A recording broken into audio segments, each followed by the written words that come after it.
Yang kita dipermasalahkan di MK itu adalah norma. Nah, norma itu ada dua bagian yang penting. Ada legal standing, ada pokok permohonan atau positanya. Ini dua hal yang berbeda. Jadi legal standing ini hanyalah cara untuk masuk ke posita. Nah, legal standing itu standing before the court. Itu ada dua. Status Anda sebagai apa? Yang kedua, apa kerugian konstitusional Anda? Nah, RRT ini statusnya sebagai warga negara. Ya kan? Di mana warga negara menurut konstitusi memiliki hak konstitusional atau constitutional right. Salah satunya adalah hak atas kepastian hukum, hak untuk memperoleh informasi, menyebarkan informasi dan lain sebagainya. Kan begitu? Atau hak untuk mendapatkan jaminan dan kepastian hukum. Nah, lalu dia dirugikan. Ya kan? Kenapa haknya? Saya ini harusnya dijamin oleh konstitusi untuk melakukan penelitian, untuk melakukan kegiatan. Kok saya ditersangkakan? Nah, itulah yang kemudian namanya kerugian konstitusional. Dia rugi. Nah, ini untuk masuk, pintu masuk, menguji pasal-pasal itu.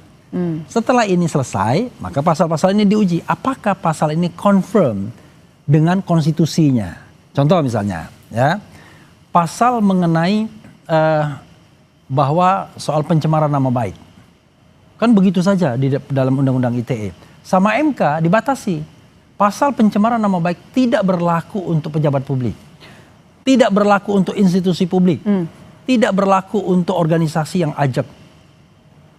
Berlaku buat siapa? Perorangan. Berarti jadi misalnya, once Anda menjadi pejabat publik, Anda tidak boleh mengadukan pasal pencemaran nama baik. Karena pejabat publik, institusi publik itu bukan orang. Bukan benda hidup. Karena harkat martabat itu hanya dimiliki oleh orang.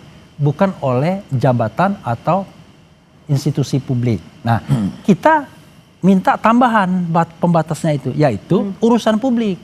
Jadi walaupun Pak Jokowi tidak lagi menjadi pejabat publik, tidak lagi menjadi presiden, tapi yang kita masalahkan adalah urusan publik, public affairs atau public interest. Nah, kita masuk agar setiap urusan publik itu adalah hak warga negara untuk melakukan penelitian misalnya. Oke, berarti sebenarnya status tersangka itu dianggap Bang Refli salah alamat karena pada dasarnya Roy, Tifa, dan Rismon itu sedang melakukan penelitian.